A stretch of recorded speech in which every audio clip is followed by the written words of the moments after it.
YouTube viewers. This is Robert Kenneth Holloway, and you're watching Astroman 2911.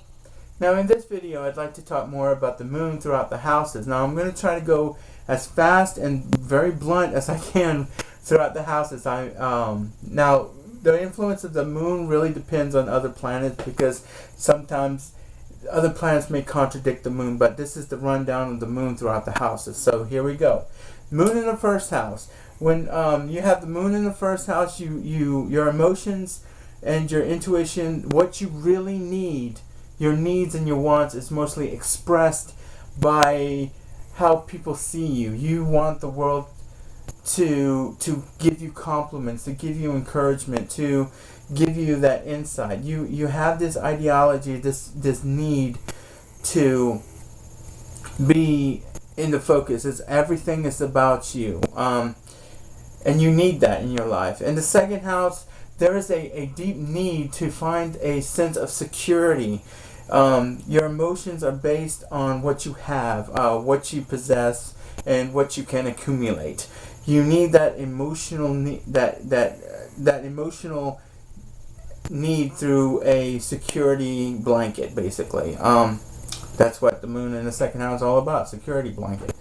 The moon in the third house indicates that you need and you want to express your emotions and your intuition through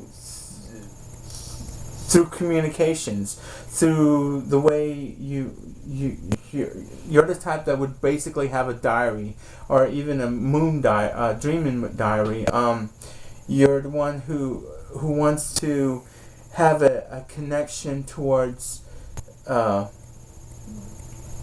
an open dialogue with your emotions. Now, the moon in the fourth house is very secure in that house because it's a house.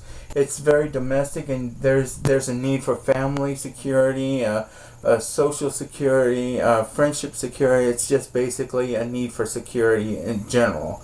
Not like the moon in the second house, which needs money and pleasure to secure itself. Moon in the fifth house. The moon can't really function well in the fifth house, because the fifth house is about having fun, and the moon is kind of embarrassed or shy. So it's kind of a little contradiction in that house.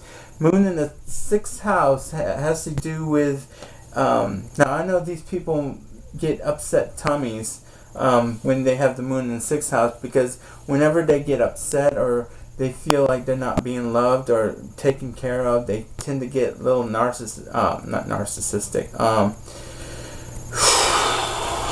They imagine themselves being sick. These people are extremely emotional, and they need that healing touch from everyone. Moon in the seventh house are very needy people. They need the relationship. They need the partnership of others. They just need that security from people, from being around people. They need that cooperation and that coexistence. Now, excuse me. Moon in the eighth house has a very intense type of intuition. These people can basically read your mind.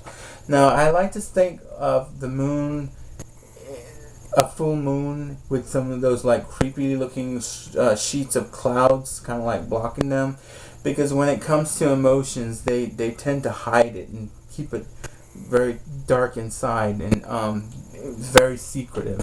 Moon in the ninth house, there is some kind of a need to feel a sense of spiritual awakening, a sense of higher knowledge, a purpose in one's life, and that's the emotional need that they have.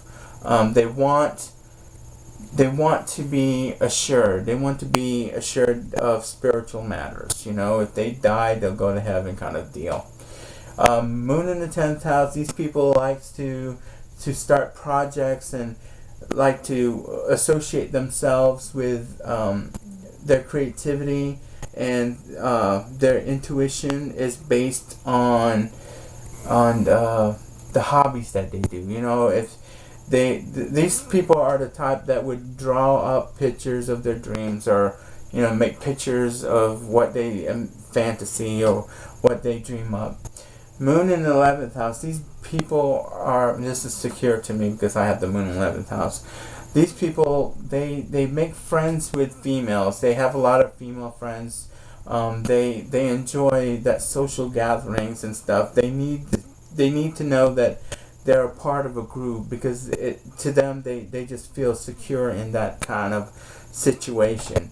Moon in the 12th house, even though some astrologers may say that's a weak place for the moon, I don't agree with it, because the 12th house is about intuition and psychic ability, and that's what the moon is also about. Also Neptune, the ruler of that house. But the moon in the 12th house has a tendency to have prophetic dreams. These people will dream about things and situation, and it comes true the next day or the next week or the next month. I don't know how long. But that's the rundown of the moon throughout the houses. I hope you enjoyed my videos, and good night to everybody out there. Have a good day.